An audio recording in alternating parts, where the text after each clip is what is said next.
so we traveled again with the court. You go to other balls all over the Northwest. So we had a great time. That, as far as a fun thing that I remember, it was going around and doing the activities with the court. Somehow I managed to find time to do all that. And we travel. I always kind of jokingly called it the Gay Chamber of Commerce, because you kind of presented to your community and other communities. We went to Edmonton, Calgary, Vancouver, BC, Spokane, Denver, Salt Lake City, Portland. We went to Anchorage twice. A couple times. And just had a good time. We got to know a lot of those people over time when we see them at the different functions.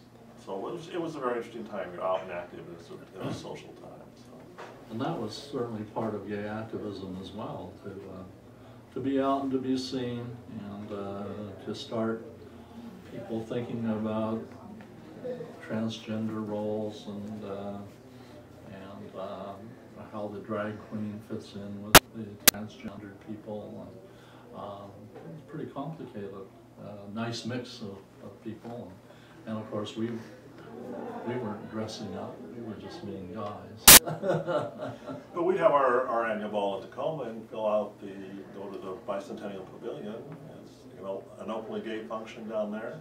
They gladly took our money, and we could get 300 to 400 people showing up at that event. So it was quite an event in Tacoma.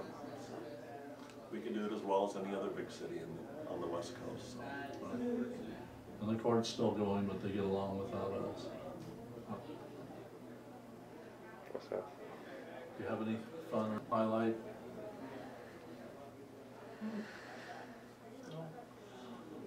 I remember a big party when you were honored by the Pierce County AIDS Foundation for your many years of work. Remember they honored 6, 8, 10 people? I think they honored, that was the 10th anniversary of the foundation, right. And they awarded special awards to 10 people who had been instrumental in developing the foundation. I was one of the winners, although I shared it with other people, because certainly a lot of other people worked hard in founding the foundation. And it was a very interesting group. We worked hard. StoryCorps from National Public Radio was in Tacoma in September, and the executive director that I hired, who was there for 18 years, and I spent 40 minutes talking about our relationship and the history of the Pierce County AIDS Foundation. So it's now a part of the Library of StoryCorps. That's exciting. That's Library and the Library of Congress and StoryCorps. So that's kind of exciting to have that history recorded down somewhere. Oftentimes it gets repeated in there, and I have to come back and correct people on exactly what happened when. Or just not even have it being corrected. Right. Yeah. Well, I remember you said earlier you were in the military, which is interesting with the overturn of Don't Ask, Don't Tell, or you were drafted into the military service and as a doctor. With the recent overturn of Don't Ask, Don't Tell, can you give a little more information to like your time during that? You being out. It's just interesting to me. Well, as Craig said, this was way before Don't Ask, Don't Tell. The law at that time, let's see, in the Eisenhower administration, good old Ike signed a law that said that perverts could not be federal employees, and federal employees included military people.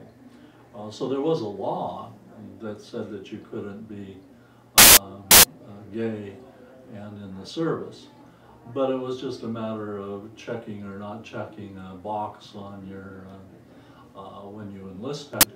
And when I went through that part of getting into the Army, I was married and had 2 kids, so I said, yeah, I'm straight. I mean, I didn't check the I'm gay box, but by the time I got to Madigan, I had broken up with my wife and was living as an out gay man in Tacoma.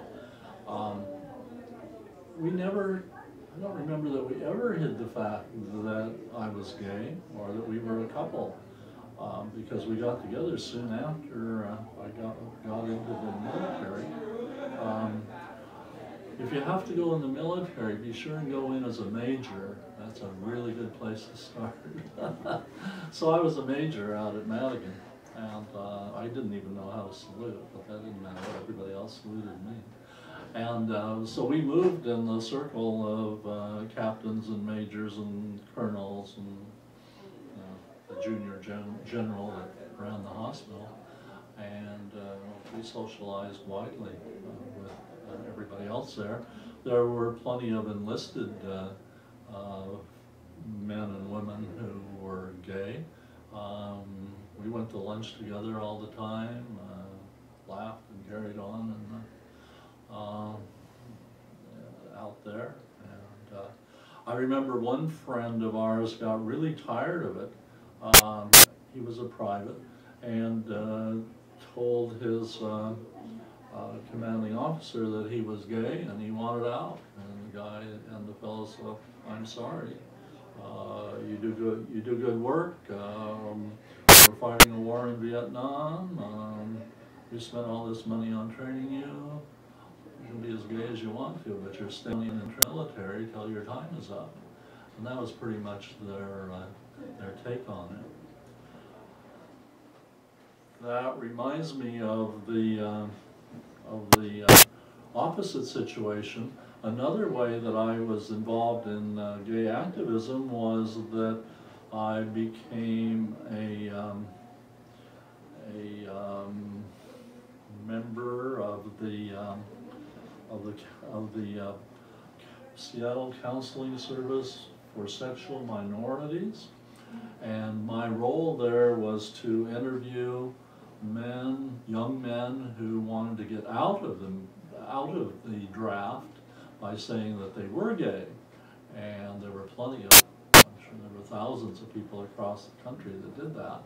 And so I went ahead, that's why I got my license. I didn't need a license at the time because I was still a resident. But I went ahead and got my Washington State license in 1970 just so that I could be a real doctor in signing these letters that I would send to the